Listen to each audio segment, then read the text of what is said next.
Show me something time. Week 17, playoff spots on the line, seeding still at play, and also futures to be either secured or squandered based upon what happens this weekend. All right, Chris, the time has come for you to call the coin toss, and then ultimately the rigged system will result in you getting the first pick as you always do. Okay, well, you know I'm going tails, okay? I can't see my monitor today. It's not working here, so you guys don't have to tell me. Oh, it's heads. What Liar. a shame it's heads. Liar. I get the first pick. Stats. What is it, stats? It's heads. Oh, darn it.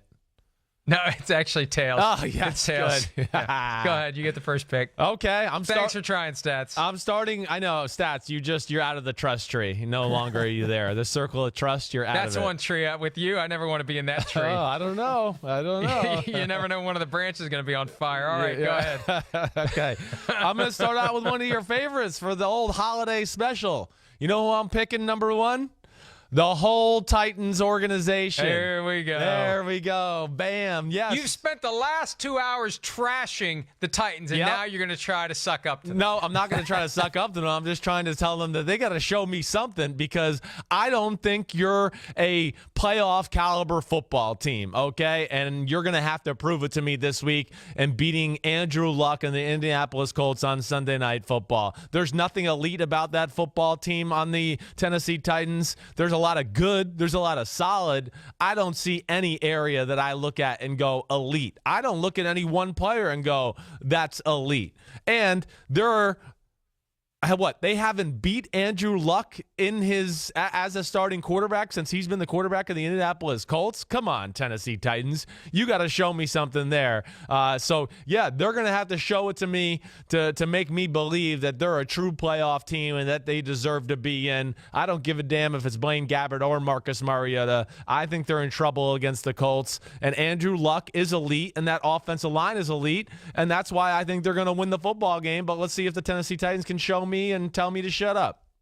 Boy, I hope on Saturday night Mike Vrabel takes the last minute and a half and plays it for his team. Of course, most of them are going to be like, who's that guy? So it won't have quite the same impact. Oh, thank you. You're very nice. Who are those guys? Let me throw myself into that same boat. Throw yourself in there. But here's the thing. I believe in that. I've gone back and forth just in the last hour and a half. You had me convinced that the Colts will win the game. But I feel like for one game and one game only, Mike Vrabel can get the Titans on the right page. Look at how Derrick Henry has performed the past few weeks. I don't care if it's Blaine Gabbert. I'm starting to believe the Tennessee Titans are going to find a way to win this football game. And the fact that you believe they have no one who is elite at his respective position, it just tells me that this is a team. It's a team sport. They pull together.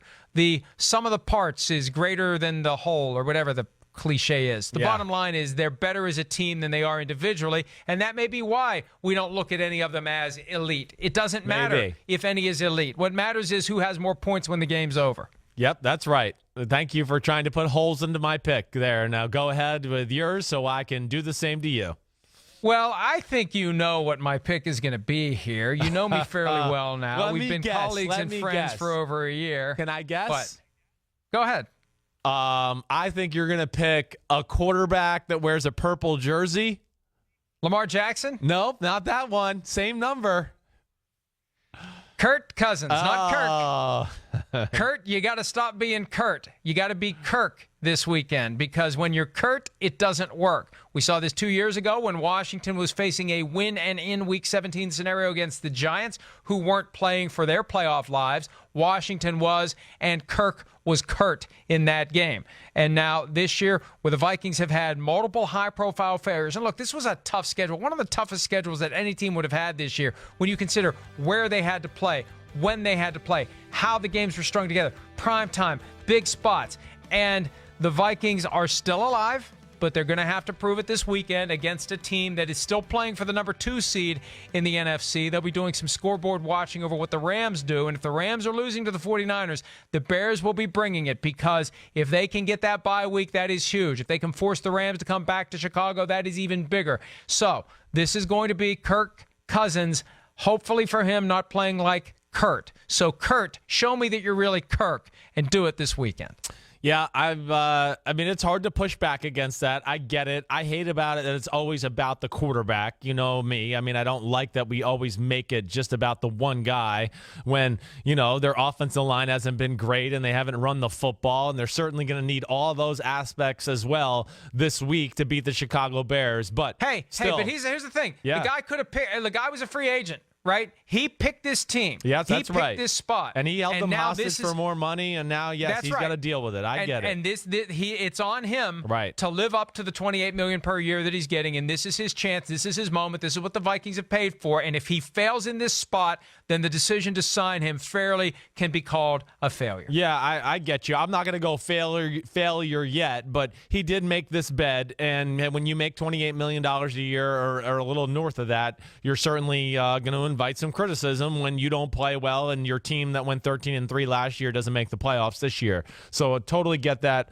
Okay, I'm going to another quarterback in the same color jersey. You said his name before, but I'm going Lamar Jackson just because I don't want to pick an organization or offense. But Lamar Jackson's got a chance on Sunday to inject his team into the playoffs and make them the AFC North champions, and more importantly, officially end the Joe Flacco era in Baltimore and really just leave no questions for the future.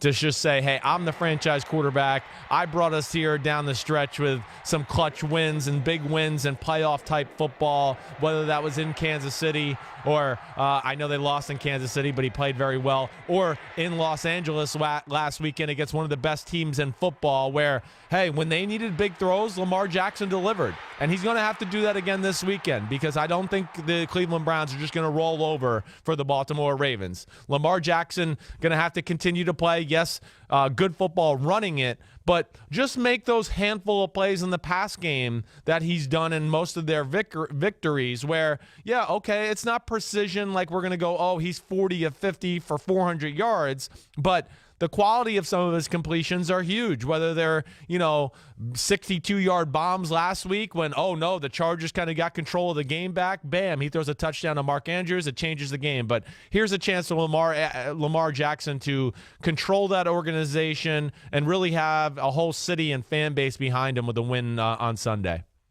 Yeah, and I'm going to stay in that same game because I understand that Lamar Jackson, as a rookie quarterback, is trying to prove that he can deliver a playoff berth and cement his role as the starter, and I think it's cemented regardless of what happens. I think the only way that his status is in jeopardy is if he gets injured in this game, Joe Flacco comes in and wins it, and then Joe Flacco sparks a postseason run if Lamar Jackson can't play. But this is, for Baker Mayfield, this is a huge game because this is an opportunity to put a great final touch on an unexpectedly strong season, finish on the right side of 500 after being 0-16 last year, after laboring under Hugh Jackson for the entire offseason, training camp, preseason, and multiple weeks, almost half of the regular season.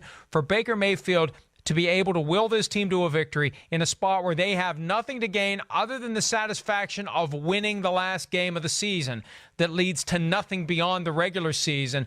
This is the thing that I think will put the Browns, justifiably so, on the short list of great teams for 2019 and great teams beyond that, and it will lock in 4 or more primetime games for them next year, and it really does set the stage for the Browns to get a truly great coach for next year, somebody who can take them to the Super Bowl year one. And I don't know who it's going to be, but I think that there are going to be a ton of coaches out there that want this job. And with each victory that the Browns get, I think it becomes more attractive. And this is an opportunity for Mayfield to take home the Rookie of the Year award. I think if he wins this game, he gets the Offensive Rookie of the Year award. And it's an opportunity for the Browns to really send a message to everyone else that you better watch out for Cleveland in 2019. Whoa, whoa, whoa, whoa, whoa. Okay, I like everything you said there except the Rookie of the Year award. That's already been given to Saquon Barkley. Sorry, going to have to disagree with you there.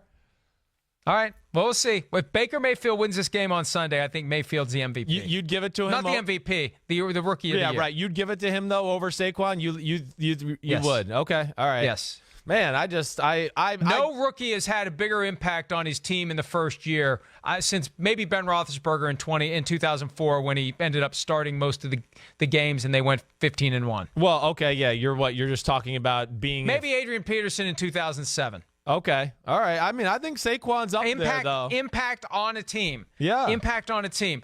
And even though they're not making it to the playoffs, to take from 0-16, they won 1 game in 2 years. They may win 8 games this year. Yeah. 8 times the number of victories in 1 season over the last 2. And I don't know. We've gotten numb to that, like we get numb to Patrick Mahomes throwing 4 touchdown passes. Right. But I think that we need to take it seriously. No, he's awesome. He's definitely in that combo. I'm not going to give it to him over Saquon Barkley. You know, the guy that's 3rd in the league in rushing and averaging 4.9 yards per carry behind an offensive line that we all give the excuse for the quarterback to go, oh, the quarterback can't play good because the offensive line's horrible, but yet the running back is amazing against behind that same horrible offensive line. So that's where I just think Saquon goes to another level. But either way, I'm not going to argue with your pick there. I think you're pretty spot on. All right, I'm staying with quarterback. And, you know, I don't really like to stay quarterback and talk about them so much. And I don't necessarily love this topic either. But it is a chance for show me something. And it's a chance for Nick Foles.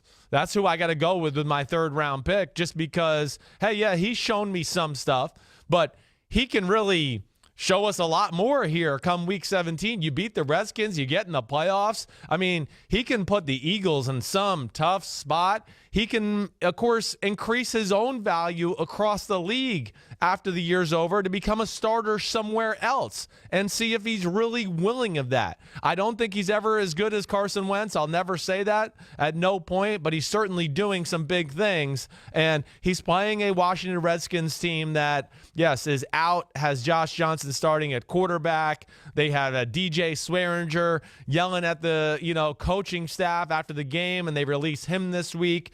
Nick Foles has a chance to show us all something, not only that he can lead this team into the playoffs once again, but that he's a true NFL starting caliber quarterback. And I think that question in my mind has still not been answered. I really don't. I think he's a fringe starter, backup kind of per se there. But if he wins this one and they get in the playoffs and win another 1 or 2, it's hard for me to deny that he is a starter and needs to be somebody's main guy next year.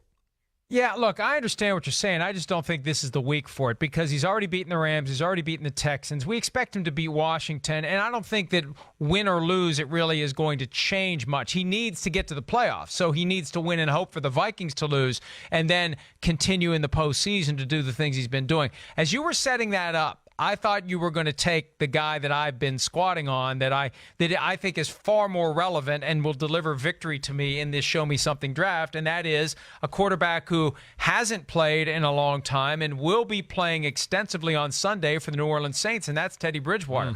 Prime opportunity for him to come back and look like the guy he was before that devastating knee injury in early 2016. Before the regular season even started, wiped out all of 2016, almost all of 2017, and now he's been on the bench in New Orleans. They gave a 3rd-round pick to get him as the backup to Drew Brees. He's going to walk away as a free agent. And with guys like Justin Herbert saying, I'm not coming to the NFL, Teddy Bridgewater's potential goes up. And this is his chance to show us all something as we get ready to figure out who the top candidates for free agency quarterback contracts will be.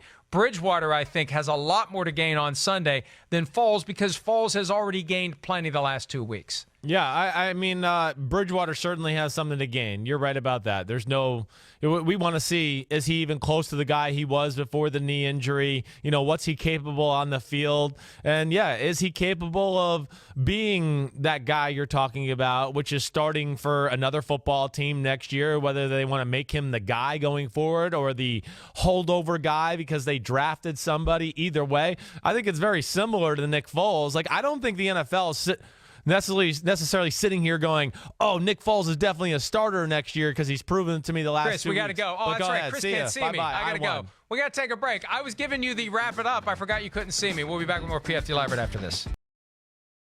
Hi, I'm Mike Tirico, and thanks for watching. Make sure to hit subscribe for the latest news and highlights from NBC Sports.